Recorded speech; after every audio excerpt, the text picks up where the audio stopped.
بالله السميع العليم من الشيطان الغوي الرجيم بسم الله الرحمن الرحيم الحمد لله رب العالمين والصلاة والسلام على سيدنا محمد وآله الطيبين الطاهرين. So thank you for inviting me. It's always nice to come back.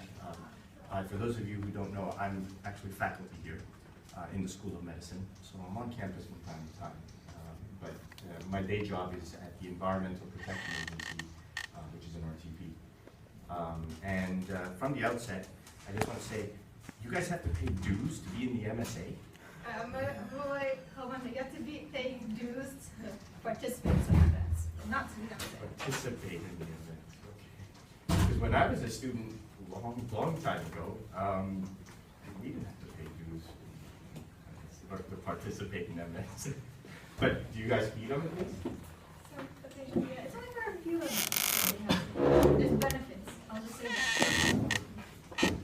Okay, so I'm only going to give a very brief sort of introduction on Shia Islam, and we can leave the rest open for questions and discussion. So the usul of Shia Islam, or the fundamentals of belief of Shia Islam, are basically what is common to most Muslims, to all Muslims, and that is the tawheed of Allah subhanahu wa ta'ala. We believe in the oneness of God.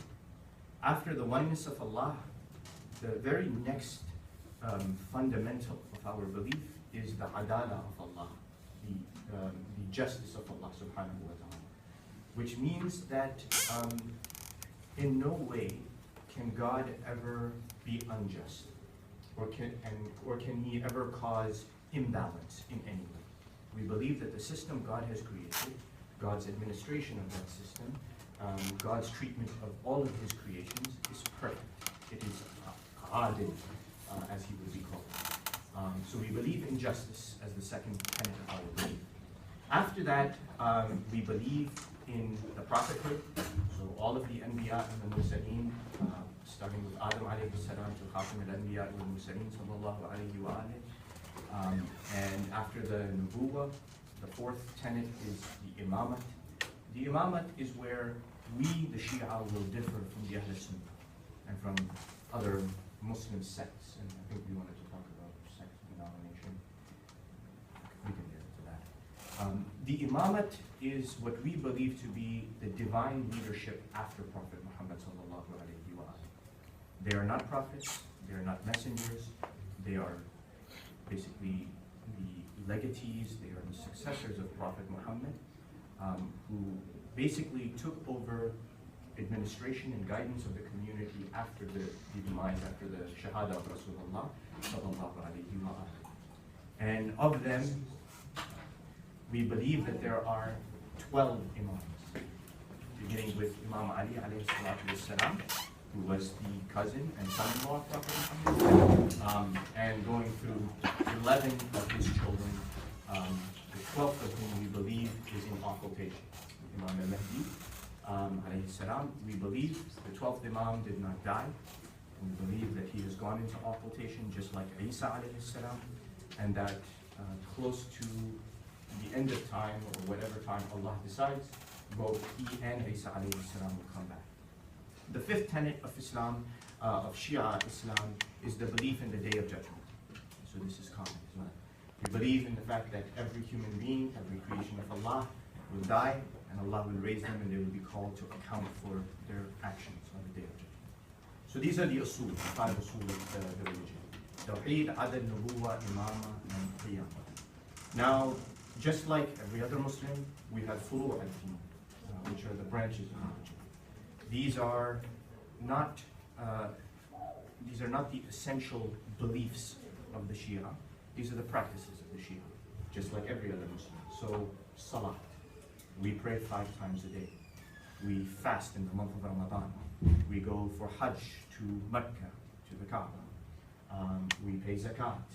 We do Amar bil Ma'ruf and Nahi anil Munkar.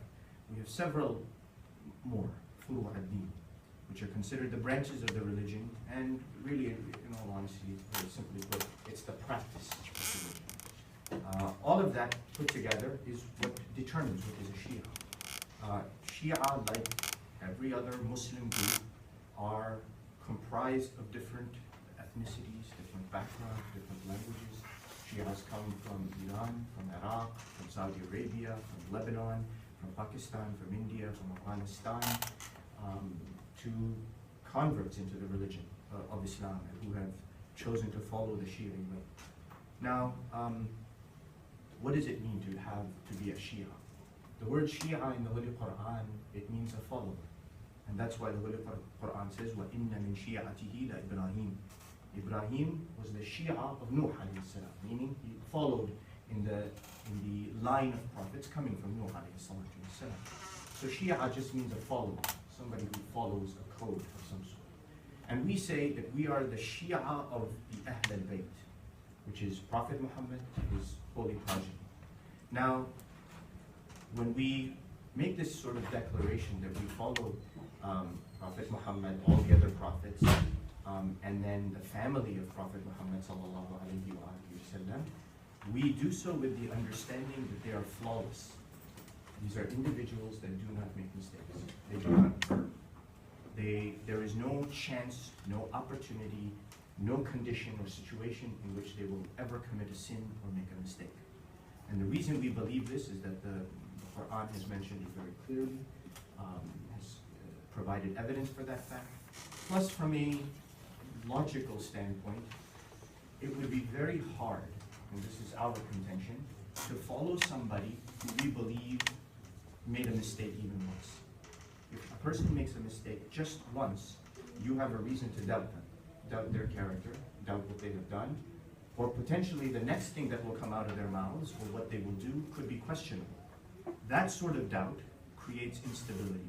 And for us, that's not acceptable. That's why we believe Prophet Muhammad, from the very beginning of his creation, even before he came as a human being on earth, he was flawless. We believe he was flawless. We believe every act of his was the will of God. And the same goes for all of the other prophets and messengers, and the 12 imams who were the chosen successors of Prophet Muhammad. We also believe in this sense, because they are pure, they have what is called a isma, they don't make any mistakes, that they have to be chosen by God. These are not chosen by people.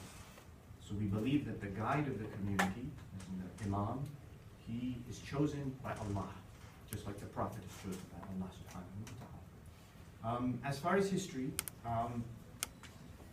maybe we can discuss this more if there are questions. Going to the question of what are we? Are we sects? Are we denominations? I'm not an expert on the terminology necessarily, but from what I understand about a sect is a group of people who have somewhat, for lack of a better term, broken off from the main religion. Okay? In this case, the religion that was with all Muslims during the time of Prophet Muhammad is the original religion, is it not? So anything that happens after his demise is a sect. Any group that forms after the demise of Prophet Muhammad is a sect, in my mind. So the Sunnis are a sect, the Shi'is are a sect, the other groups are sects as well. I think that is just a matter of terminology. In my mind, we are all Muslims. In my mind, there is really no difference between a Sunni and a Shia in terms of being a Muslim. When they say sectarianism or differences in sects, those are maybe historical differences and differences that have been created by culture, by prejudice that has existed amongst Muslims for many hundreds of years, and certainly people's own personal vendettas and personal agendas that have driven sort of violence and intolerance among us. So, to get into the question, our first question you have is, what are some common misconceptions you've encountered that people have about Shiism, and do you know where they stem from? Yeah, sure. So the most common one is that we believe Ali ibn Abi Talib is God. That one I have heard so many times I scratch my head at people who still come and say stuff like that. Do not believe that Imam Ali is God. God is Allah, one God. No God other than Allah. Prophet Muhammad is the greatest of Allah's creation. He's the seal of the messengers, the greatest human being, greatest of Allah's khalq. Imam Ali is his successor. That's what we believe. He is a human being created by God. What we do believe is that he is distinctly pure, just like Prophet Muhammad. The other misconception is that we consider Imam Ali to be greater than Prophet Muhammad. No. Prophet Muhammad, like I said, was the greatest of Allah's creation, the most complete, and right next to him, below him, is Imam Ali alayhi salatu wassalam. Imam Ali himself, he would say, Ana abdun min abid Muhammad. He says, I am one of the servants of Muhammad. Imam Ali would say this. So if Imam Ali himself says, I am one of the servants of Muhammad, how we as Shia could consider him to be greater than Rasulullah? So in that case, Imam Ali is a guide, a chosen of Allah, but he is human, he is not God. The other misconceptions that exist, that we have a different Quran. No, we have the exact same Quran. If you come to any of our houses, open the Quran, you will see it is the exact same version of Quran any one of you has, or any other Muslim has. It is the same Quran. The things that may differ amongst, between Sunnis and Shias is interpretation of verses. That's where differences are. Not in the actual verse or the words or the lettering or the harakat or anything like that. We believe in the completeness and the perfection of the Quran as the word of God, and it is the same Quran that is with every other misconceptions. Maybe they can ask questions about that. There are a lot of, I can't remember all the misconceptions. That's what a few of them. But if you have questions on misconceptions, you can ask them. We can go to other questions if no one can think of anything right now. Another Maybe question. one more, I'm sorry. About prayers. People say that Muslims only pray 3 times a day, or Shia Muslims only pray 3 times a day. No, it is 5 times a day, but it is just broken into 3 periods of the day. And this is based on evidence from the Quran that we interpret as being 3 parts. Ayah of the Holy Quran that says, وَقِمِ الصَّلَاةِ لِدُلُوكِ الشَّمْسِ إِلَى غَسَقِ اللَّيْلِ وَقُرْآنِ الْفَجْرِ. 3 parts. لِدُلُوكِ الشَّمْسِ, meaning when the sun starts to go down, that's the first period. غَسَقِ اللَّيْلِ, which is when the sun goes down, that is Maghrib and Isha. And Qur'an al-Fajr. And Qur'an al-Fajr, which is Fajr time. So we say there are 3 prayer periods in which we pray the 5 prayers. Fajr, Dhuhr, Asr, Maghrib, and Isha. That was actually one of the next questions on that. Are there different groups within Shiism? Yes, there are different groups, and the main ones are the Zaydis, whose numbers have increased quite a bit, and mainly you will find them in Yemen, and you will see the Ismailis as well. These groups have separated basically from what are called the Ithna Ashari or Ja'fari Shias, the vast majority of Shia, who are known as the 12ers because we follow 12 Imams. The Zaydis are considered to be 5er Shias. Well, that's what some people call them. And that is because after our 4th Imam, they followed a different son as their Imam. His name was Zayd. And after him, from his son. So they are known as the Zaydis. And other than that, we get the Ismailis. The Ismailis, they exist today.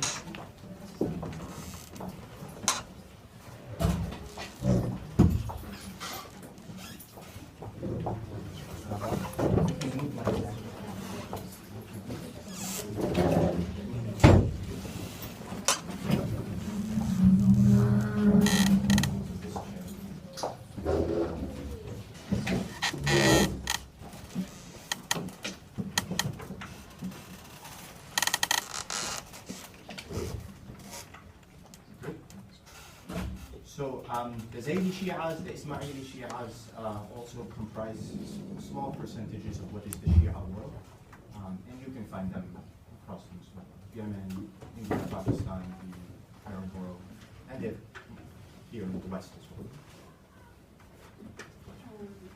How would Shias regard the Sahabas and Khalifas? Yes, so the Sahaba of Rasulullah sallallahu alayhi wa sallam are considered to be revered individuals in the fact that they supported our Prophet, particularly in the early days of Islam. And unfortunately, I'll say this very bluntly, that there are many Shias, ignorant Shia, who curse the Sahaba, who say very bad things about the Sahaba. And even some bad Shias who say bad things about the wives of Prophet Muhammad. Our religious scholars, so one of the things that Shias do is we follow sort of the jurisprudence, the fiqh, the Islamic law, from what are called ayatullahs, grand ayatullahs, which I'm sure you know. Of them in the world, you have maybe a handful who are grand ayatollah, meaning they are supreme authorities in religion for us because of their level of knowledge and understanding. Sayyid Ali al-Sistani is one of them. He's in Najaf, in Iraq. You have Sayyid Khamenei, who is in Iran. And you have a host of others, but these two primarily are spoken of. Both of these men categorically have released fatwas saying that no Muslim, Shia or otherwise, should curse the Sahaba. It is not allowed. It is absolutely categorically not allowed to curse the Sahaba. And it is reasonable, because who are we to curse anybody? The only one who curses is Allah. Allah curses people. And that is his right as the Khaliq, as the creator of everything and everyone. So in this case, we accept the Sahaba.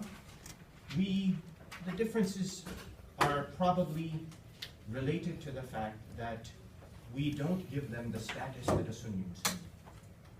We recognize the position of Imam Ali, and after Imam Ali, his eldest son, Al-Hassan, and after Al-Hassan and Imam Al-Hussein, and children after that. We recognize these people as being foremost, as the leaders of the community, as the guides of the community, and as those people who were closest to the Prophet.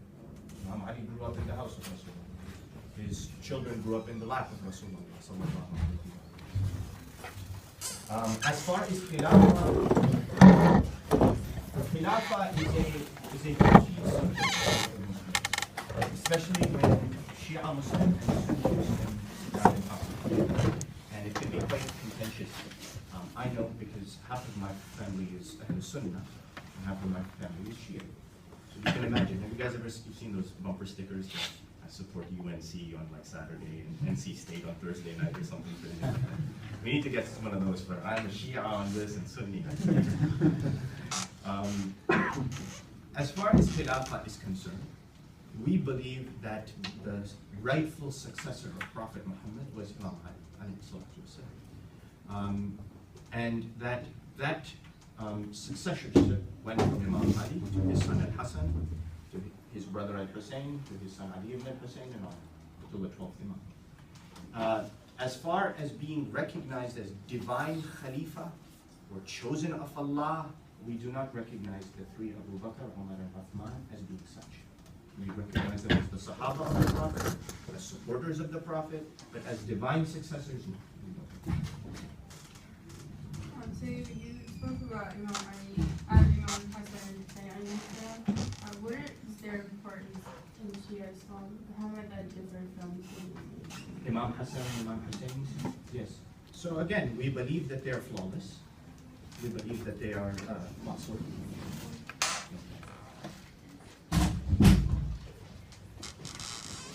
We believe that they have the quality of isma, which means that they don't err, they don't make mistakes. And when you say mistakes,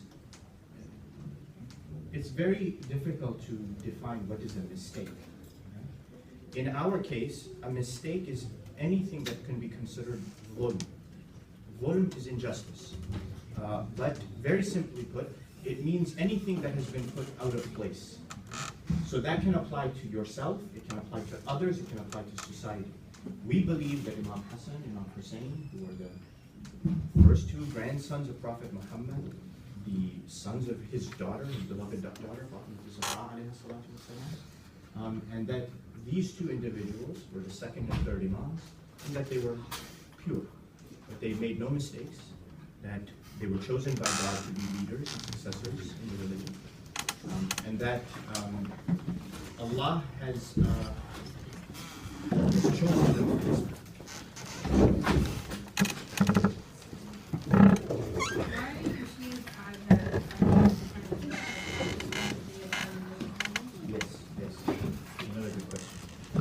Could you repeat that?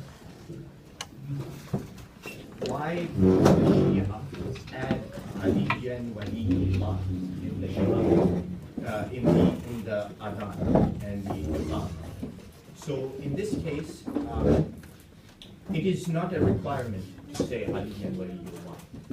The original Adhan is Ashhadu an la ilaha illallah and Ashhadu anna Muhammadan Rasulullah. The addition of Aliyan Waliyullah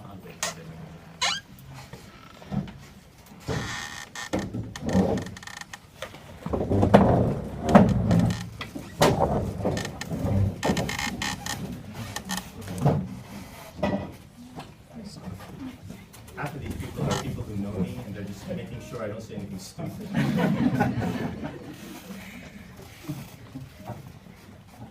So saying Ashhadu anna Aliyan Waliyullah is a proclamation for a Shia that comes from the fact that we believe this individual is chosen by God. Now, the reason we have added it, or people add it into the Adhan, which is not a requirement, it is not part of the Adhan necessarily, but we don't consider this to be a problem because the Adhan is not required. When you stand up to pray, you do the Adhan and pray, or you stand and you pray. Even when you go into a Jama'ah and you pray, you can pray without Adhan and Iqamah. It's not a requirement. It is mustahab. It is recommended to do. So we believe in a recommended act that is not wajib to do, you can add. Now, what about salah? When you're actually in your salah, and you're saying that the tashahhud, Ashhadu an la ilaha illallah wa anna Muhammadan Rasulullah, it is prohibited for us to add Aliyan Waliyullah in the shahada, in the salah. And that is because it is a wajib act in a wajib worship, which is the salah itself. The only reason we declare Aliyan Waliyullah or Aliyun Hujjatullah is that, again, we believe it is a reflection of what Prophet Muhammad sallallahu alayhi wa sallam has said, and it is in the books of the hadith and the traditions in which the Prophet himself said, Aliyan Waliyullah, Aliyan Hujjatullah. It is in all of the books. So we are mimicking the words of Prophet Muhammad by saying so. For anyone who may not know, can you clarify what wali means in Arabic? Yes, so wali, this may be another difference. The word wali, in the Holy Quran it has been used. إِنَّمَا وَلِيُّكُمُ اللَّهُ وَالرَّسُولُ الَّذِينَ آمَنُوا. Your wali is Allah, His Prophet, and those who believe. Some will translate this to mean friend. Okay? Some will translate this to mean master, or companion, or supporter. Okay? So the word wali has different meanings amongst the Muslims. In Shia Islam, the word wali, when you say إِنَّمَا وَلِيُّكُمُ اللَّهُ وَالرَّسُولُ, you're meaning the word master. This is your guide, he is your teacher, and he is your master. Because we don't believe that God needs to say that he is our friend. We believe that if God is something to us, he is master to us. So when he says he is master, Prophet is master, and another group of people after the Prophet, who have not been named in the Quran, are also master. And they have authority over you, meaning if they tell you to do something, you have to obey. The next question is, are there any lesser known celebrations or practices other than those people are most familiar with during the month of Muharram? Are there any other practices, I'm sorry, say Or celebrations? during the course of the year, Yeah. other than what is Muharram? Yes, so we are in the month of Muharram, and in fact today is the day of martyrdom of our fourth Imam, who was the son of Imam Hussein, Imam Ali ibn Hussein alayhi salatu wassalam. And the Shia particularly are very cognizant of not only the birth of all of the pure personalities that God has sent, Prophet Muhammad, Prophet Ibrahim, Prophet Isa, all of the prophets, but our Imams and the family of Rasulullah sallallahu alayhi wa sallam. So we not only celebrate the birthday of the Prophet, because we believe he is the mercy to the world, as the Quran says, but we also celebrate the birthdays of his daughter, the 12 Imams, and other individuals who are considered to be chosen of Allah. Now, along with that, what we may witness now amongst the Shia is mourning as well. So one of the sort of identifiers, one of the very well-known identifiers of a Shia is that we mourn. We are known for our mourning. And we mourn particularly the deaths of those people who were chosen by God, because we believe that when Prophet Muhammad died, the earth suffered because of it. People suffered because they lost this light, this guidance, this beacon of humanity. So when he died, we believe every year after that, on the anniversary of his death, we mourn. And we recount not only his life, but we recount how he died and the suffering we feel because we have lost him. The same goes for the Imams. So when Imam Ali died on the 21st of Ramadan, or Imam al-Hassan died, which is the same day as the day Rasulullah died, or Imam Hussein. Imam Hussein is known more famously amongst all Muslims because he died in Karbala. And he died in Iraq on the 10th of Ashura, fighting despotism, tyranny, and persecution. And so we remember these births and these martyrdoms because we believe they are a symbol of what kept religion alive. Rasul came, he brought religion and guidance with him. And when he died, we lost a beacon of guidance. And so for us, it is a reminder. So when you see Shia Muslims commemorating the birth or commemorating the death, the shahada of one of the chosen of Allah, it is with the express sort of intent that we want to learn from their lives. And so you will see that there will be discussions on the Quran and Hadith and the way of the Rasul and how they lived their lives and how they conducted daily affairs and kept the Muslim Ummah together. Do you believe Muslims have to choose between a Sunni or a Shia identity? Yeah, you had sent me that question before. I don't think there's an answer to that question. That's my personal opinion. The reason I say this is that on the Day of Judgment, Allah is not going to ask you if you are Shia or a Sunni. Will He? The Holy Quran, it says in a very well-known ayah, it says, Ya ayyuhal ladina amanu, ittaqullah haqqa tuqatihi wa la tamutunna illa wa antum muslimun. Those who understand Arabic, no. Those of you who believe, you are believers, have piety or fear of Allah the way He deserves, and make sure that when you die Muslim. It doesn't say die as a Sunni or as a Shia or as this or that. So the answer to the question, be a Muslim, right? Now, what that means to you, that's where sort of the question comes in. More of my people will come. Late.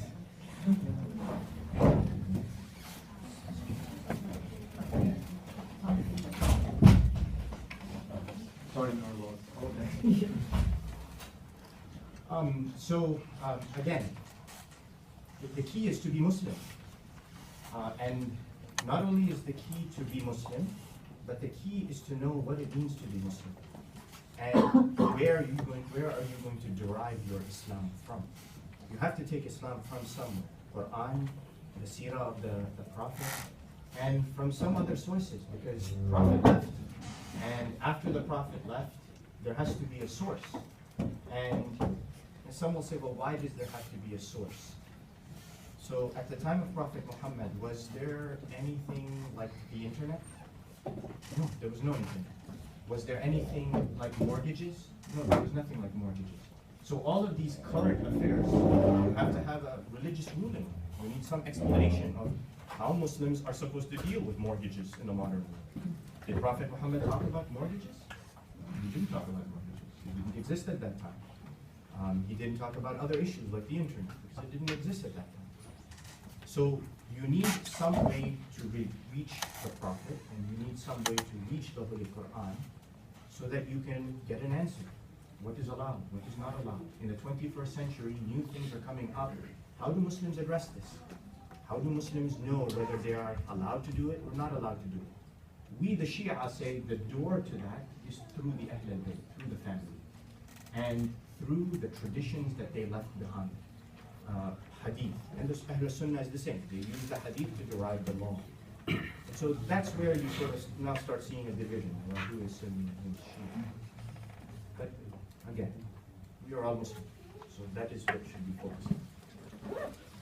Okay, so we're gonna pause right here before our questions, and then we open it up to the guests. here. So we did have one question through our text messaging system. We're gonna answer that one. We're gonna ask you that one first. And Sure. then you can answer it. Then we're gonna open it up for you guys. If you guys wanna text, if you don't wanna raise your hand and ask a question publicly, you can text the number. If not, just feel free to raise your hand. So go ahead. The question we received was, how long has the Sunni Shia conflict been going on? When did it start, and has there been any progress? Yeah, I mean, we often want to assign a date to the Sunni Shia sort of struggle. It is a hard question to answer because strife between Muslims has existed from day one. Okay? When Prophet Muhammad sallallahu alaihi wasallam died, they were in the process. Imam Ali was washing his body to bury him. There were groups of people already, the Prophet hasn't even been put in the ground, and there are people already arguing about the leadership of the community. Okay? So Prophet hasn't even been put in the ground yet, and there are already Ansar and Muhajirin and some other groups, and they're fighting with each other and arguing about who has the right to successorship. So the question of Sunni Shia divide, we can say it is as old as the death of the Prophet, or even before the Prophet. Because the strife between Ansar and Muhajirin existed even at the time of Prophet Muhammad. So Sunni Shia divide has existed probably right after the Prophet, because what has defined what is a Shia and a Sunni? The Sunnis are the followers of the four Khalifas, Abu Bakr, Umar, Uthman, and Ali ibn Abi Talib. And the Shia say, well, we recognize that the three first Khalifas were the companions of the Prophet, but we don't recognize them as Khalifa. We don't recognize them as chosen by God. We recognize Imam Ali as the chosen of God and as the rightful Khalifa who came after Prophet Muhammad. So maybe historically that is the divide. That is when Sunnis and Shias divide. Now, the way you see it today, Shia fighting Sunni, Sunni fighting Shia, that is a completely different thing that has developed over hundreds and hundreds of years. Some of which has come about or has taken shape due to culture, due to racial prejudice.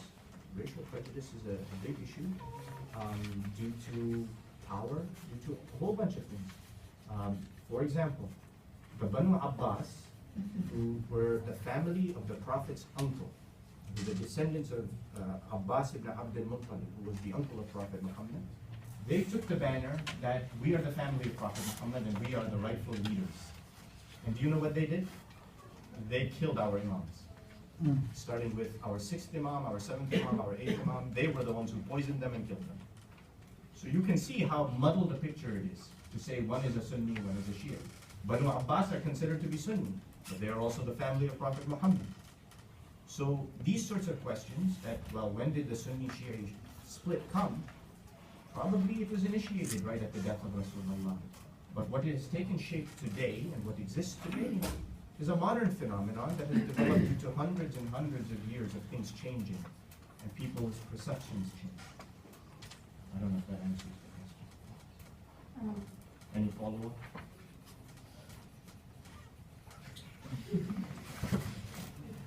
Just make sure you don't get like whacked in the head or something. Yeah.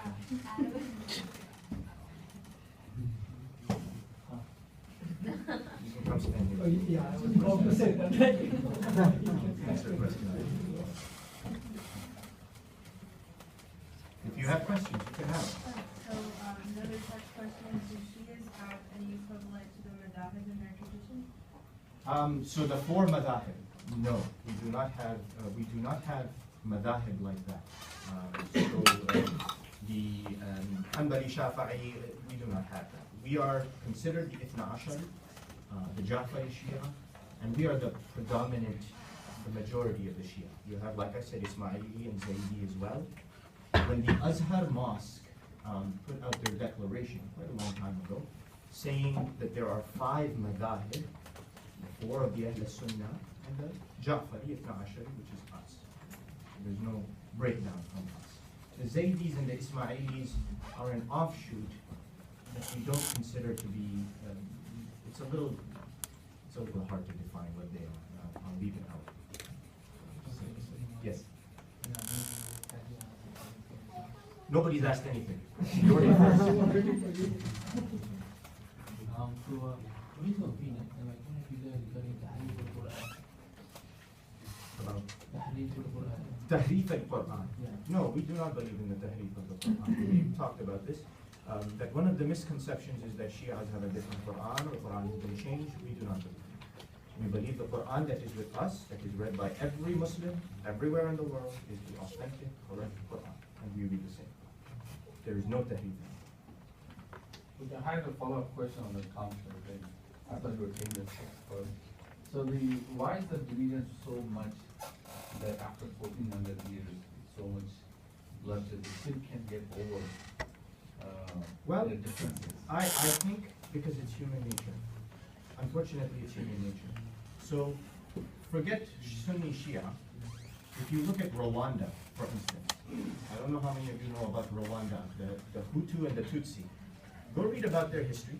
These are tribes that for hundreds of years have grown up next to each other, live next to each other, that hate each other's guts. Because one considers itself to be better over the other. Amongst the Jews, even in the time of Rasulullah, you had the Banu Nadir and the Banu Khuza'ah. These two tribes, they hated each other. Both Jewish tribes, both Arab, but hated each other. The Banu Nadir considered themselves to be above the other, superior. So it seems there is a human nature, and really the best example is the two sons of Adam alayhi salatu wasalam. I mean, what better sign that human beings just, there's something about us that we just don't like each other, and we'll find anything about each other to hate each other and kill each other. That Habil and Qabil, the sons of Prophet Adam, all right? It's the one instance, you guys know this question, right? That what is the only time in history where 1/4 of the population of the earth was destroyed? Right? So that's when Qabil killed Habil. And brother killing brother. So what does that tell us about human nature? That the advent of humanity, two brothers can't even get along. And that's at a time when there's no society, there's no power struggle. It's not like they're fighting over land, right? You could go wherever you want. It's not like you're fighting over resources. So what are you fighting over? Differences. That one was jealous of the other, hated the other, and he killed him. So is it a surprise that Sunnis and Shias still disagree? It's because we focus on our differences. And we believe that the other is not justified in what they do, and so we kill them. But on the other hand, let me give a good example. A good example of this is, let's take Lebanon, for instance. In Lebanon, you have a mix of everybody. You have Christian, you have Sunni Muslim, you have Shia Muslim. A few years ago, when Ashura, which is the greatest day of mourning for a Shia, in which the grandson of Prophet Muhammad was martyred on the land of Karbala, every Shia Muslim considers this day to be the most profoundly sorrowful and painful day, because we feel like we actually were there with the grandson of the Prophet. So we mourn this day and we weep and we cry all day. It turned out that a few years ago, Ashura fell on the day of Christmas, the 25th of December. So now, do you know what happened in Lebanon? The Christians of Lebanon, respecting the Shia so much, they decided they weren't going to celebrate the birthday of Jesus Christ, of Isa alayhi salam, out of respect for the Shia's mourning and the love that they have for Imam Hussein. The Ahl Sunnah, same way. They respected the day, although many of the Ahl Sunnah recognize the day 25th of December to be a day of celebration, although it is not a Muslim tradition, they also respected the Shia. So there are people who want to build. Even in this country, I know that the largest Sunni Muslim organization, ISNA, has been doing work with our largest Shia organization to bring people together, to denounce violence, intolerance, bigotry, and prejudice. So there are people in this country. Unfortunately, there are also those people who are narrow-minded, people who are hateful, people who focus on the differences in each other, and they decide that's what we're going to pick on. But they still, sorry to interrupt, but they haven't figured out the permanent solution to the problem. No, So, there I mean, is- what, after so many changes. Yes, so so the best solution is what? Come together on the similarities. Come together on the similarities. We are similar in that we believe in the same God. We believe in the same Quran. We pray the same way. The Salat is the same way. 2 rak'at for Fajr, 4 for Dhuhr, 4 for Asr, 3 for Maghrib, 4 for Isha. We can all pray together, we can have jama'ah together, we can attend each other's centers, we can eat each other's halal food. We believe in the same prophet, we believe in the same day of judgment, we believe in the same angels, we believe in the same everything. There are a few things we disagree with. So instead of focusing on the negative, the solution is come together on that which is common. Focus on that which is common, and the things that are separate, maintain your identity. I don't think anyone should say, well, no, I'm nothing. No, you should have an identity in what you believe in. Believe in what you believe in and have an identity, but make sure that that doesn't become a problem for somebody else. Next text question we have is, did Abu Bakr send Umar to force Ali to make allegiance to him? Yes, there are many historical records of this event in which they say that Imam Ali alayhi salatu wassalam was in the house, in his own house with his wife. And this in fact was the house of his wife, Fatima Zahra alayhi salatu wassalam, the daughter of the Prophet. And that the historical record says that Imam Ali refused to give allegiance to Abu Bakr because he believed, based on the witnessing of people, historical events, etc., that he was the rightful successor of the Prophet. So when they came to the door, the daughter of the Prophet, she came to the door. She refused to open the door for them. They demanded that she open, and when she did not open the door, they brought the door down on her head, basically. And she lost her unborn child. Her fifth child, Muhsin, was killed in the womb. He aborted due to that event. I think we need to have our own Muslim answer.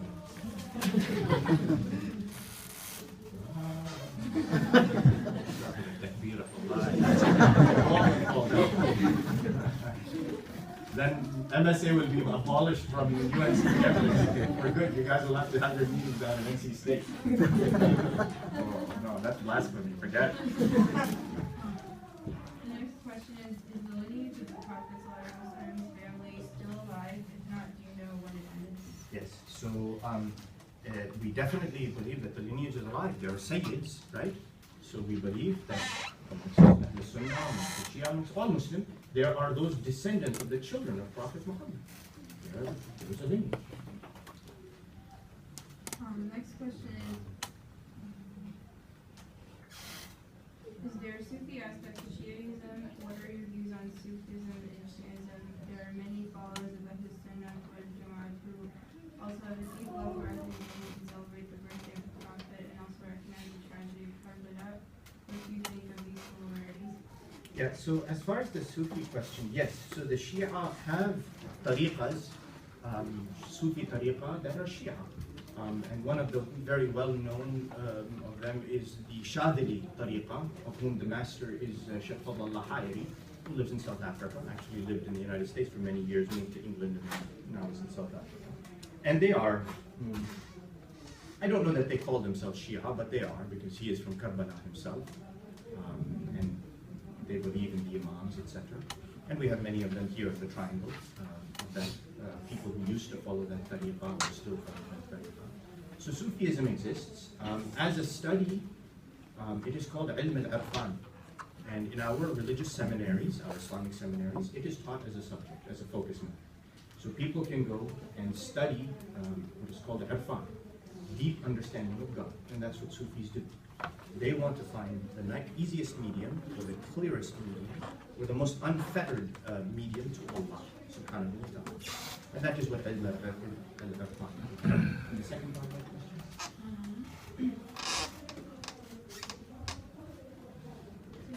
So there are many followers of Ahlus Sunnah wal Jama'at who also have a deep love for Ahlul Bayt who celebrate the birthday of the Prophet and also recognize the tragedy of Karbala. What do you think of these similarities? That's good. I don't know what else to say. I mean, if you celebrate the birthday of the Prophet, that is a good thing, isn't it? I mean, but celebrate the birthday of all the prophets. I don't think there should be a question on what is my thought on that. To celebrate the birthday of Isa alayhi salam, Musa alayhi salam, all the prophets. And if you mourn the death of Imam Hussein ibn Ali, who was the grandson of Prophet Muhammad, about whom how many hadith have been written? that he sat on the back of Rasulullah when Rasulullah went into sajda, and Rasul didn't get up because he was playing on the back of his grandfather. Imagine the status of this grandson. And it is that status that causes us to weep and cry for him, the way he was martyred in Karbala. So if you weep and you cry for the grandson of the Prophet, you see that that's a bad thing. You're weeping and crying for someone who's so close to Prophet Muhammad and is a beacon of justice and truth. Is there a chance for a related question? So, relating to the Sufism. Yes. So the Sufis are the best example that just open their arms sincerely to any religion, Shia, Sunni, Hindus, Christians. So why not all Muslims can join together and follow that example? So when you say they open their hands to all the religions, Islam encourages that. Okay? Islam, it constantly encourages that. There is a verse of the Holy Quran that says, لا ينهاكم الله عن الذين لم يقاتلوكم في الدين ولم يخرجوكم من دياركم أن تبروهم وتقسطوا إليهم. Allah has given you the right that to those people who have not killed you, have not tried to shed your blood, or evict you from your homes, that you should be nice to them. Be nice to them. أن تبروهم. Be good to them. It didn't say Muslim, it didn't say believer, it says anybody, anybody. Be kind to them, be good to them. So certainly, Jews, Christians, anybody, you should welcome them. Muslims should be welcoming to them.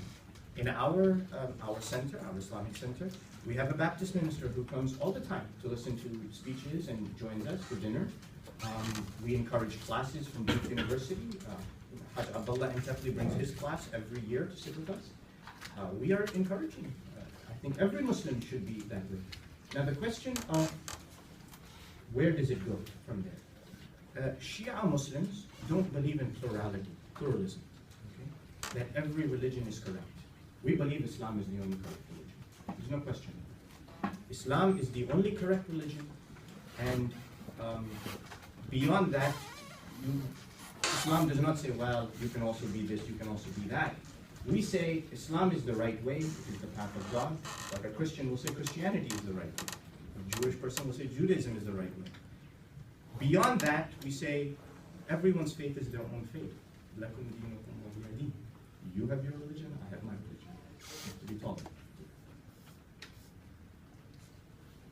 Anyone want to ask some questions? A lot of text questions. No one wants to talk.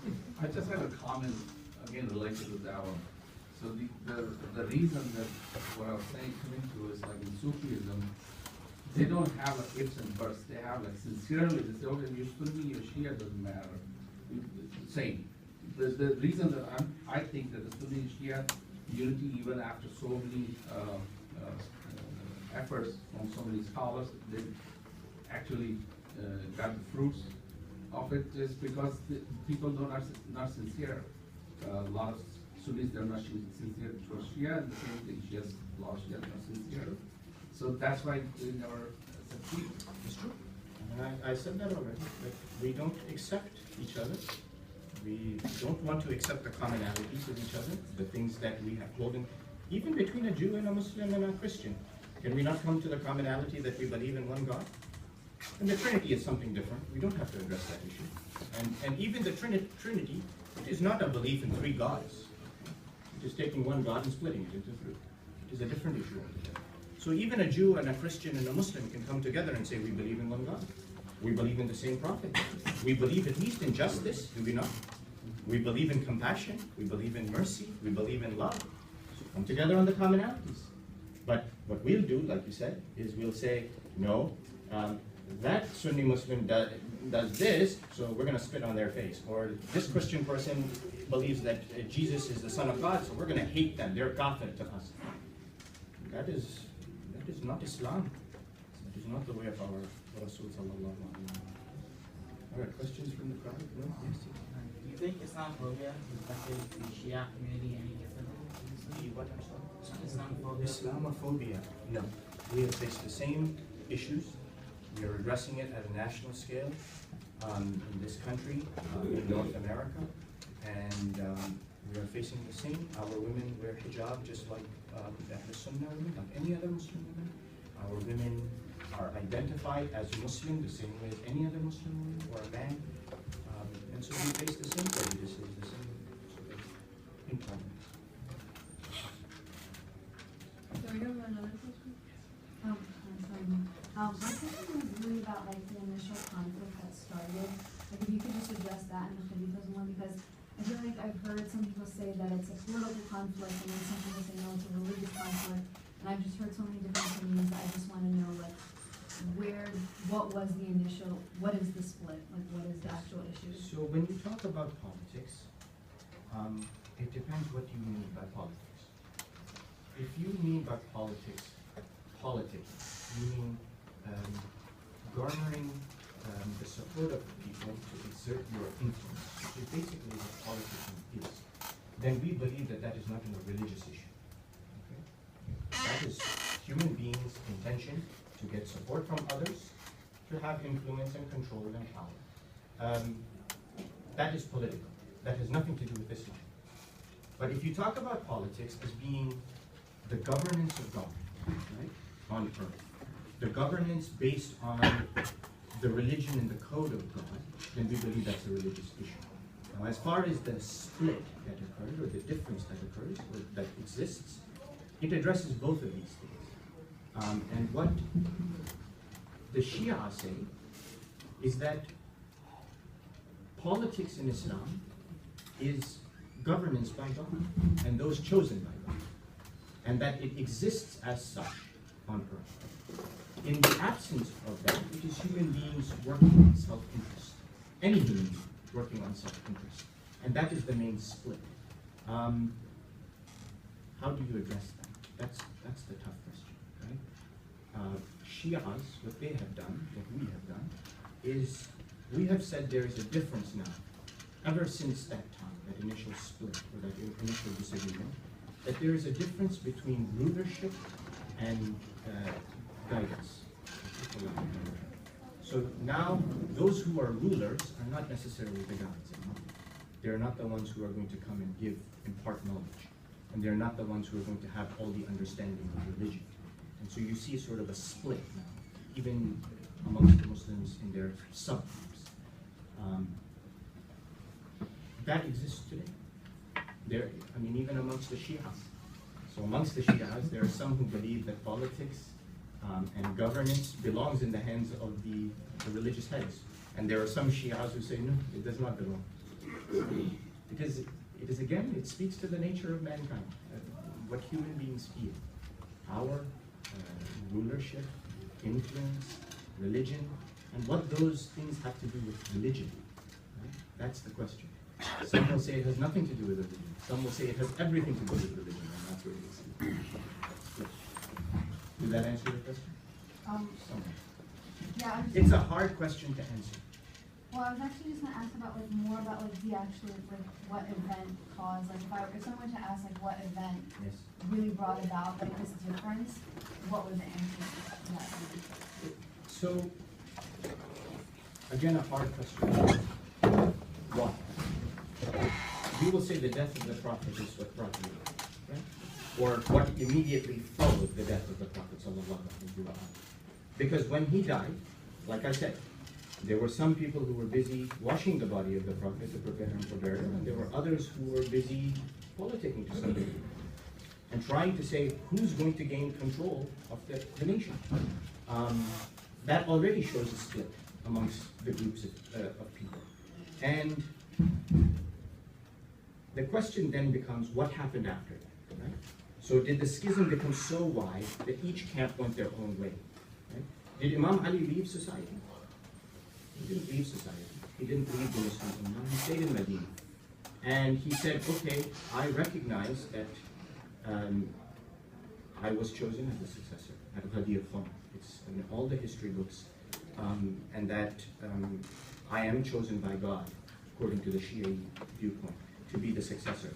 But I'm going to stay in society. Even though they have been declared Khalifa, I'm giving the Shia sort of perspective on this. Even though they have been chosen as Khalifa, declared as the Khalifa, I will stay in society, and I will stay in her.